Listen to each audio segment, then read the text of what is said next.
बहुत समय पहले की बात है। एक गांव में एंजेलिना नाम की लड़की रहती थी। एंजेलिना दिखने में बहुत ही खूबसूरत थी। उसकी नीली नीली आंखें, लंबे लंबे बाल, वाकई एंजेलिना किसी परी से कम नहीं थी। लेकिन उसकी सुंदरता पर ग्रहण तब लग गया जब उसकी माँ उसे छोड़कर हमेशा के लिए चली गई। उसके बाद उसके पिता ने दूसरी शादी कर ली। सौतेली माँ और सौतेली बहन कविता उसकी सुंदरता को देखकर बहुत ही ज्यादा उससे ईर्ष्या करती थी। ए लड़की, अब से तो इस घर में नहीं रहेगी और ना ही ऐसे कपड़े पहनेगी। पर माँ, मैं यहाँ नहीं रहूँगी तो कहाँ रहूँगी? और ये तो मेरे कपड़े हैं और मैं हमेशा से ही ऐसे ही कपड़े पहनती हूँ। पर तू अब से नहीं पहनेगी, और हाँ, अब से तू गौशाला में गायों के साथ रहेगी और घर का सारा काम करेगी। अब तेरी ऐश भरी जिंदगी खत्म।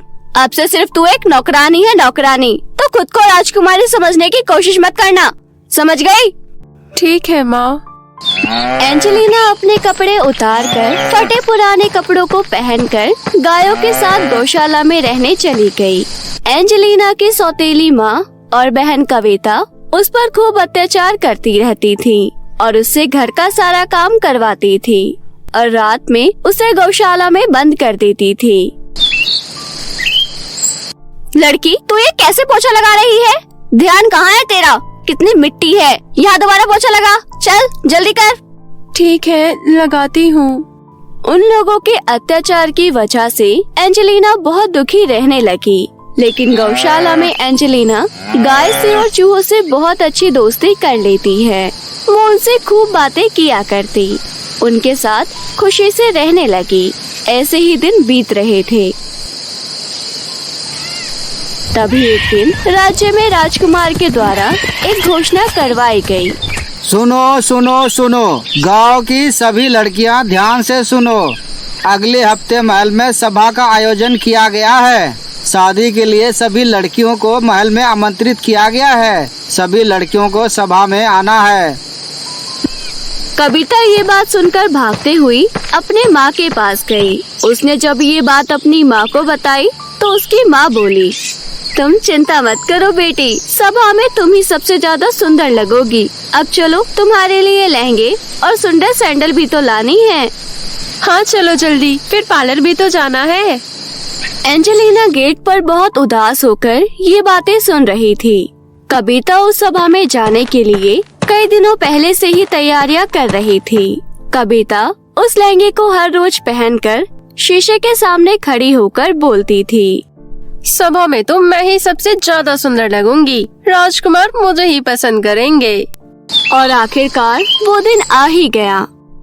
सुबह उठते ही कविता एंजेलिना को बुलाती है और कहती है, एंजेलिना, एंजेलिना, जल्दी आओ। अरे कहाँ मर गई? अब जल्दी से मुझे तैयार करो, मुझे सभा में जाना है। एंजेलिना अपनी बहन को तैयार करने लगती है। आराम से, सारे बाल निकाल दोगी क्या? आराम से बाल बनाओ। कविता तैयार होने में सुबह से शाम तक का वक्त लगा देती है। अरे यहाँ थोड़ा और पाउडर लगाओ, मेरी लिपस्टिक थोड़ी और डार्क करो। हाँ, अब ठीक है। ओहो, आज तो मेरी बेटी किसी परी से कम नहीं लग रही है। नजर न लगे मेरी बिटिया रानी को। तभी एंजेलिना हिम्मत करके अपनी सौतेली माँ से बोलती है, माँ, मैं भी सभा में जा सकती हूँ? कौन, तुम? हाँ, उन्होंने तो गांव की सारी युवा लड़कियों को बुलाया है ना। ये सुनकर दोनों माँ बेटी जोर जोर से हंसने लगती हैं। शक्ल देखिए अपनी। राजकुमार को अपने लिए राजकुमार ही चाहिए, नौकरानी नहीं। बड़ी आई पार्टी में जाने वाली। चलो माँ, हम चलते हैं।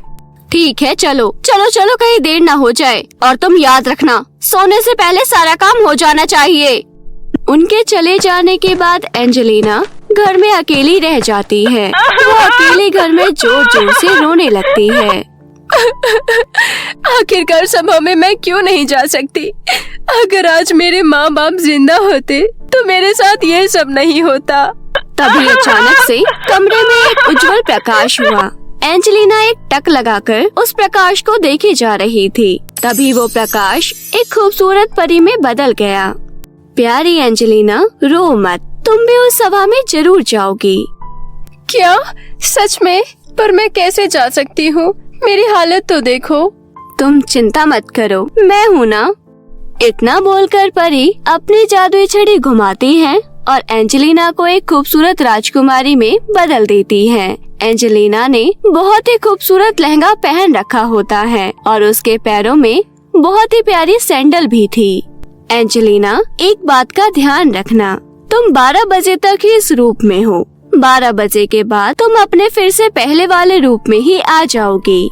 एंजेलिना परी को धन्यवाद कर राजमहल की ओर निकल पड़ती है। एंजेलिना जैसे ही मुख्य द्वार से महल में प्रवेश करती है, सभी की नजर एंजेलिना पर ही पड़ती है। वो बहुत ही सुंदर और खानदानी लग रही थी। उसकी सौतेली माँ और सौतेली बहन भी उसको देख रहे थे। वो उसे पहचान भी नहीं पाए।